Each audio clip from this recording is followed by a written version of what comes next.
तो फिल्म शुरू होती है और हमें साल 1995 दिखाया जाता है। यहाँ हम 4 दोस्तों को देखते हैं जो पहाड़ों पर हाइकिंग करने आए थे। इनमें एक का नाम पॉल होता है। ये जगह काफी पुरानी थी। इन्हें कुछ कबीले के लोग और उनके मंदिर भी देखते हैं।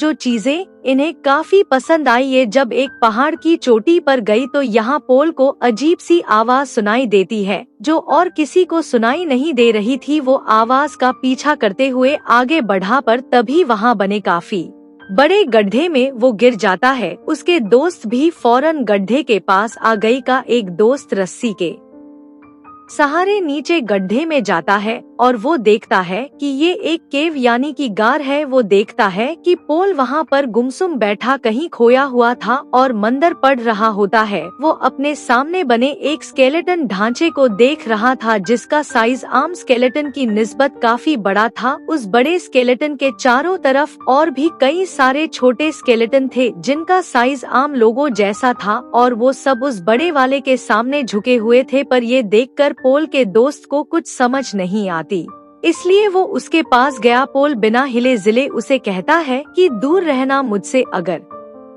तुमने मुझे छुआ तो तुम लोग मारे जाओगे। पर उसका दोस्त इस बात को नजरअंदाज करके पॉल को अपने कंधे पर उठाकर बाहर ले आते हैं। इन्हें सामने एक लकड़ी का बना हुआ घर दिखाई दिया जिसके अंदर यह पॉल को ले आते हैं।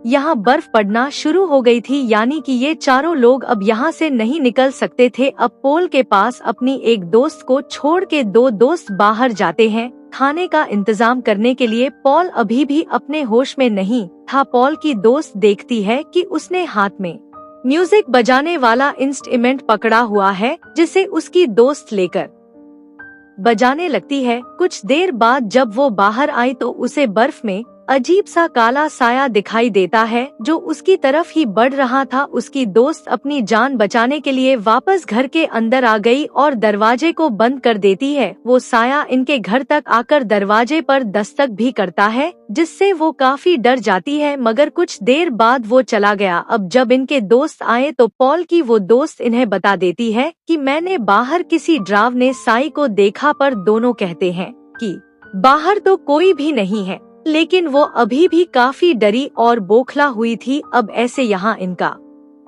दूसरा दिन हो जाता है। रात होने पर सब सो जाते हैं, लेकिन आधी रात को पॉल उठकर अपने उसी दोस्त के कान में कुछ कहता है जो उसके साथ रुकी थी। अब जैसे ही सुबह हुई ये लोग देखते हैं कि पॉल घर पर नहीं है। कोई भी नहीं जानता था कि वो कहाँ गया। पर जब इन्होंने बाहर की तरफ देखा तो पॉल के पैरों के निशान बने हुए थे, इसलिए ये लोग निशानों का पीछा करते हुए पॉल तक पहुँच जाते हैं जो चट्टान के किनारे पर बैठा हुआ था। उसके हाथ में वही म्यूजिकल इंस्ट्रूमेंट था जिसे वो बजा रहा होता है। पॉल का दोस्त उस पर गुस्सा करने लगता है कि तुम क्यों हमें बिना बताए आ गई, जानते हो हम तुम्हारे लिए कितना परेशान हो गए थे। लेकिन पॉल कोई जवाब नहीं देता बल्कि मंत्र पढ़ने लगता है। अब ऐसा होते ही उसकी वही दोस्त जिसके कानों में उसने कुछ कहा था वो अपना कंट्रोल खो देती है। वो अपने दोनों दोस्तों पर हमला करके उन्हें मार देती है। वो फिर पॉल को गौर से देखने लगी। पॉल भी उसी की तरफ देख रहा था, जिसके बाद उसकी वो दोस्त अपनी भी जान ले लेती है। ऐसा लग रहा था जैसे इन तीनों को पॉल ने ही मारा हो अपने कंट्रोल में करके। इसके बाद कहानी 23 साल आगे बढ़ती है और हम 2018 में आ जाते हैं।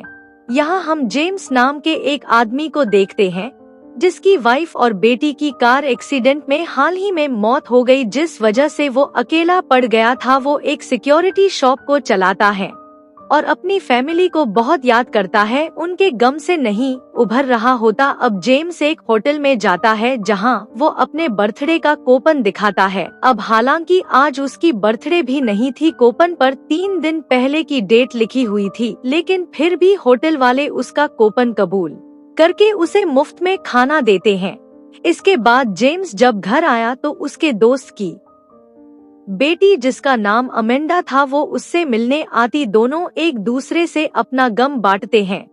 क्योंकि आज ही के दिन अमेंडा की डैड और जेम्स की वाइफ और बेटे की मौत हुई थी। अमेंडा की मॉम को भी जेम्स जानता है और अब अमेंडा जेम्स को ही अपने डैड की जगह समझती है। वो पॉल को कहती है कि अपने डैड की मौत के बाद में पूरी तरह से टूट गई, लेकिन फिर मुझे समझ आ गई कि ये पूरी दुनिया सिर्फ एक ख्याल है, ये हकीकत में नहीं है सच्चाई सिर्फ हमारी सोच में होती, जिस बारे में हम बहुत ज्यादा सोचते हैं, ना अपना पूरा ध्यान लगाते हैं, वही चीज हकीकत में हमारे साथ हो जाती है। जो कहने के बाद अमेंडा वहाँ से चली जाती है। अगली सुबह हम अमेंडा की मॉम को देखते हैं।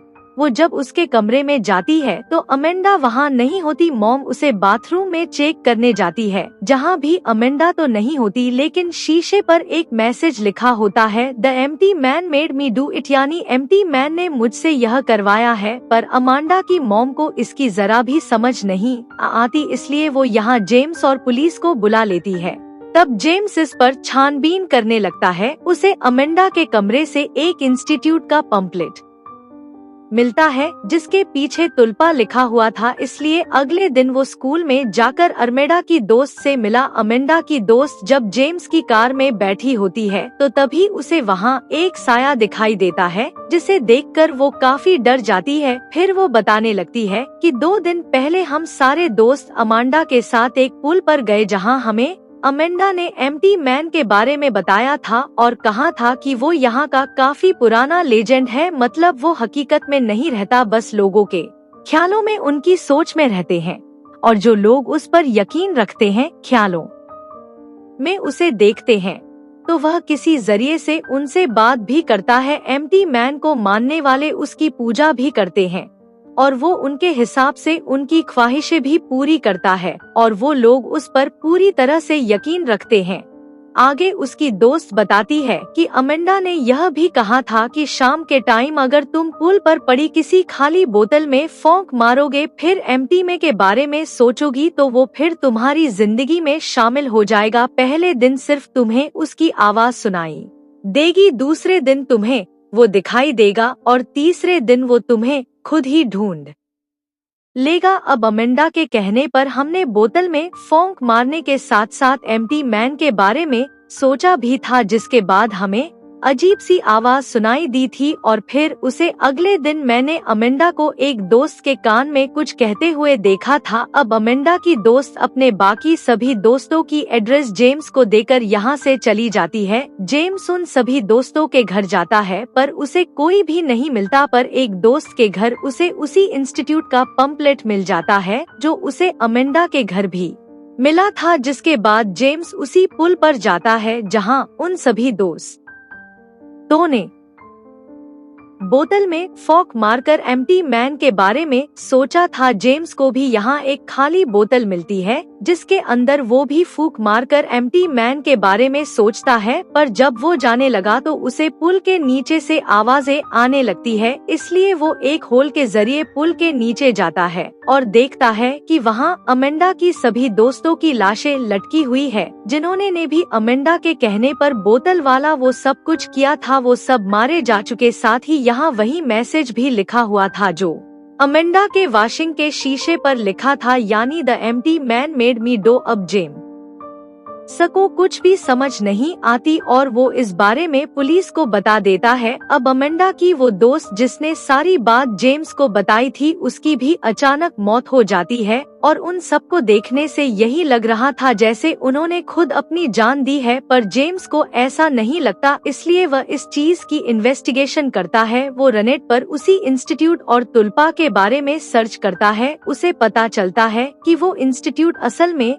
एक ऐसी ऑर्गेनाइजेशन है जो किसी ग्रुप का हिस्सा है, यानी वो एक कल्ट है, और उन लोगों का मानना है कि किसी के भी बारे में ध्यान लगाने सोचने पर उस चीज को हकीकत में लाया जा सकता है। अब ये सब पढ़ने के बाद जेम्स उसी इंस्टीट्यूट में जाता है जहां उसे एक फॉर्म दिया जाता है फिल करने के लिए, जो यहाँ आए हर इंसान को फिल करना पड़ता है, पर जेम्स वो फिल नहीं करता और आगे बढ़ जाता है। उसे इंस्टीट्यूट का हेड दिखाई देता है जो लोगों को स्पीच दे रहा था, और उसकी बातें हूबहू वैसी ही थी जैसी अमेंडा ने जेएम से कही थी, जिसके आखिर में वो कहता है कि ये एम्प्टी मैन का मैसेज है, यानी कि वो भी एम्प्टी मैन का ही मानने वाला था। स्पीच खत्म होने के बाद जेम्स हेड से मिला और उससे एम्प्टी मैन के बारे में पूछता है। हेड बताता है कि वो एक तरह की पावर है, ताकत है, और एम्प्टी मैन अपने मानने वालों की ख्वाहिशें तब तक पूरी करते रहता है जब तक वो उस पर पूरी तरह से यकीन रखते हो। अब जेम्स इन बातों पर ध्यान न देकर अमेंडा को ढूंढने पर तवज्जो देता है, क्योंकि उसका अभी तक कुछ भी पता नहीं चला था। वो एक लड़की से अमेंडा के बारे में पूछता है, लेकिन वह भी कोई जानकारी नहीं दे पाता उसके बारे में, जिसके बाद जेम्स इस पूरी जगह पर उसे ढूंढने लगा। उसे एक जगह पर कुछ लोग बैठे हुए नजर आए जो एक काले कागज की तरफ बड़े गौर से देख रहे थे। साथ साथ वो रिकॉर्डिंग्स भी सुन रहे थे, पर जेम्स को कुछ समझ नहीं आती कि यह सब कर क्या रही हैं। वो भी एक ऐसे कमरे में गया जहां बहुत सारे लोग कुर्सियों पर बैठे हुए थे और वो एम्प्टी मैन को बुला रहे होते हैं, लेकिन इस जगह से जे को बाहर निकाल दिया जाता है। अब यहाँ जेम्स को वही लड़का मिला जिससे कुछ देर पहले उसने अमेंडा के बारे में पूछा था। तो अब वो बताता है कि अमांडा को ट्रेनिंग के लिए एक दूसरे कैंपस में भेज दिया गया है जो जंगल में है, और अगर तुम उसे ढूंढना चाहते हो तो वहाँ चले जाओ, और वैसे तुम इन सब लोगों से दूर रहो तो अच्छा है, क्योंकि ये सारे बहुत खतरनाक लोग हैं।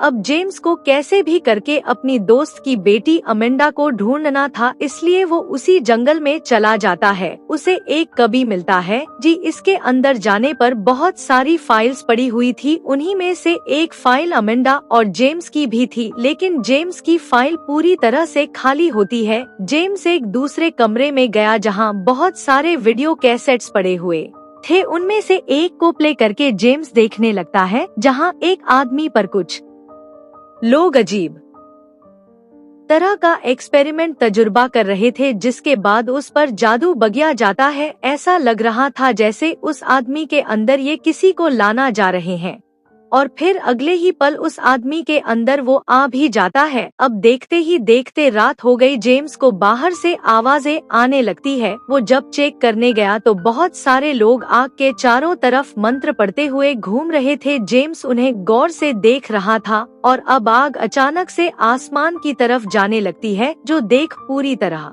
जेम्स घबरा जाते हैं। पर वो सारे लोग जेम्स को देख चुके थे। उसे मारने के लिए वो जेम्स की तरफ बढ़ने लगते हैं, पर वो अपनी जान बचाने के लिए गाड़ी लेकर यहाँ से भाग निकलता है। वो सीधा पुलिस स्टेशन आया और उस ऑर्गेनाइजेशन के बारे में पुलिस को बता देता है, पर कोई भी उसकी बात का यकीन नहीं करता। इसलिए अब वो अमेंडा की मॉम के पास आता है। उन्हें बताता है कि अमेंडा एक ऐसे कल्ट का ग्रुप का हिस्सा है जो एम्प्टी मैन पर यकीन रखती है और उसकी पूजा करते हैं।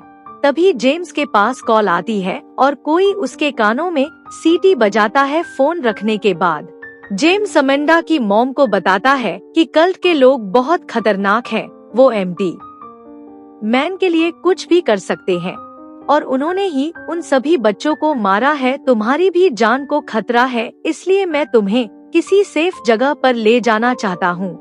इतना कहकर जेम्स उसे अपने साथ ले गया। असल में ये दोनों एक दूसरे से प्यार करते थे, पर कभी बता नहीं पाई। जेम्स उसे एक होटल में छोड़कर कहता है कि तुम यहीं रहो, यहाँ तुम बिल्कुल महफूज रह सकती हूँ। अब रात को जेम्स जब सो रहा था तो डर की वजह से उसकी आँख खुल गई। वो देखता है कि एक साया मेरी तरफ आ रहा है। जेम्स उसे मारने की कोशिश करता है, पर साया वहाँ से गायब हो चुका था। अगले दिन जेम्स फिर इंस्टीट्यूट के बाहर पहुंचता है। उसने देखा कि वो लड़का जिसने उसे अमेंडा के बारे में बताया था, वो कुछ लोगों के साथ कहीं पर जा रहा है। जेम्स उनका पीछा करता है। वो लोग एक हॉस्पिटल में आते हैं, तब उनके पीछे जेम्स भी अंदर चला जाता है। वो देखता है कि वो सारे लोग एक आदमी के सामने झुक गए हैं जो बेड पर पड़ा है और पिछले कई सालों से कोमा में है। जेम्स को कुछ समझ नहीं आती, इसलिए जब वही लड़का बाहर निकलता है तो जेम्स उसे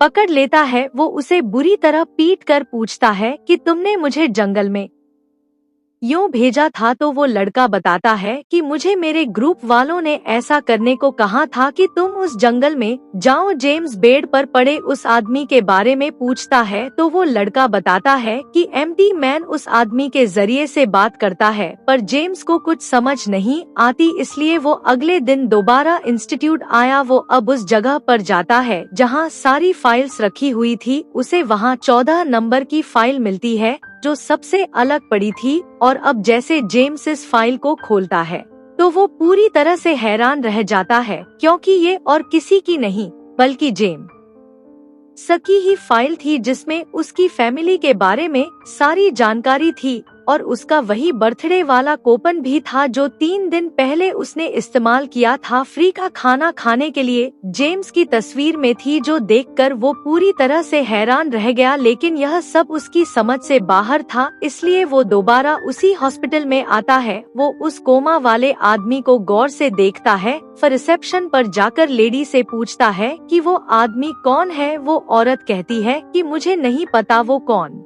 है, वो पिछले 23 सालों से कोमा में पड़ा है। और अब जब जेम्स उस आदमी के कमरे में जाता है तो वो देखता है कि अब यहाँ पर अमेंडा भी है जो उस आदमी की देखभाल कर रही थी। जेम्स उससे पूछता है ये आदमी कौन है। अमेंडा बताती है कि एम्प्टी मैन अपने लिए 500 सालों में एक ऐसे इंसान को चुनता है जिसके जरिए एम्प्टी मैन हमसे बात करे, और पिछले 23 साल से इसके जरिए ही एम्प्टी मैन हमसे बात कर रहे हैं, क्योंकि यह भी उसका चुनाव है। इस आदमी को 23 साल पहले एम्प्टी मैन ने पजेस्ट करके अपने कंट्रोल में की था, और बस तब से यही हमारी एम्प्टी मैन के साथ कम्युनिकेशन का जरिया है। जेम्स अब अमांडा की मॉम को कॉल करता है, पर हैरत वो उसे पहचानने से इनकार कर देती है। अब हमें पता चलता है कि यह कोमा वाला आदमी दरअसल और कोई नहीं बल्कि पॉल है, जिसे हमने मूवी की शुरुआत में देखा था, जो अपने 3 दोस्तों के साथ हाइकिंग पर आया था। आगे अमांडा जेम्स को बताती है कि अब इसका जिस्म पूरी तरह से कमजोर हो चुका है, इसलिए अब हमें